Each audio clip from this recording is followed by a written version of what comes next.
जैसे कोई प्रभु का नाम जप नहीं कर रहा और बड़ा लौकिक पदार्थों से भरा पूरा देखा जाता है, सुखी देखा जाता है, तो उसमें हमारे भागवतिक विधान में एक सिस्टम है।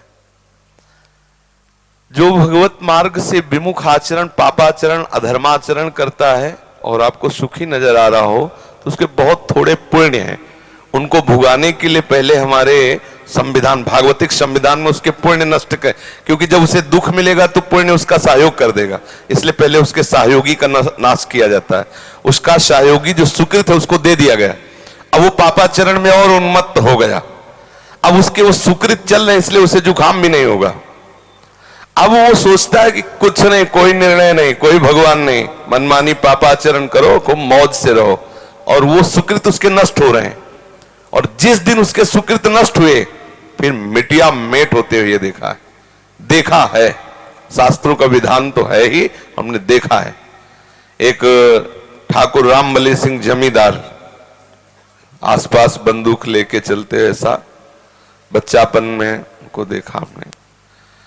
वो ऐसे मतलब अपने गर्भ में रहते थे कि किसी को कुछ नहीं मानते थे। एक गरीब ब्राह्मण था जिसकी उन्होंने संपत्ति का अपहरण किया, तो वो गया और हाथ जोड़ा कि लंबरदार, गांव में ठाकुर जमींदार को ऐसे प्यार भाषा में बोले, लंबरदार आप तो राजा हो, आप तो ठाकुर हो, आप तो जमींदार हो, गरीब ब्राह्मण हैं, उतने से ही परिवार चलता था, आप गालियां बके।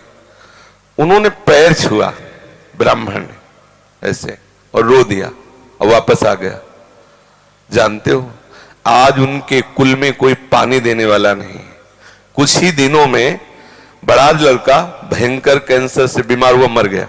दूसरा दिमाग खराब हो गया, तीसरे की टांग टूट गई, चौथा लेबरी करके उनको जो खवाने वाला था पीलिया हो गई। और आप अफीम के इतने नशेबाज बन गए कि धीरे धीरे सब जहां उनके आगे पीछे बंदूक लेके चलते तो अब मक्खी उड़ाने वाला कोई नहीं रहा और एक पशु की तरह मरे जब कोई फेंकने वाला नहीं। ऐसी स्थिति होता क्या है कि शुभ कर्म जब तक हमें वहां के हमारे भागवतिक विधान में सिस्टम है, यदि आप अधिक पाप करेंगे तो आपके जल्दी से जल्दी शुभ कर्म आपको दिए जाएंगे कि वो नष्ट हो, तब तुम्हारा नाश शुरू होगा।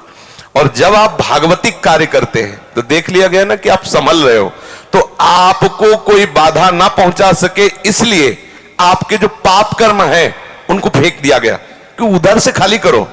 जो उसके शत्रु पक्ष के पाप कर्म जमा है उसको नष्ट करने के लिए उनको भेजो, क्योंकि इस समय धर्म निष्ठा में ये पचा जाएगा।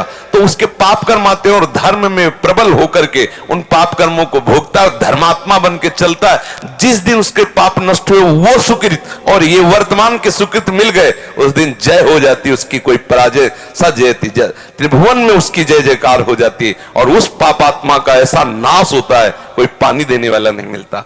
ऐसा नहीं है कि पापी पुरुष मौज से है और धर्मात्मा कष्ट से है, उसके रहस्य को नहीं जानती इसलिए तुम्हें ऐसा लगता है। समझ पा रही हो?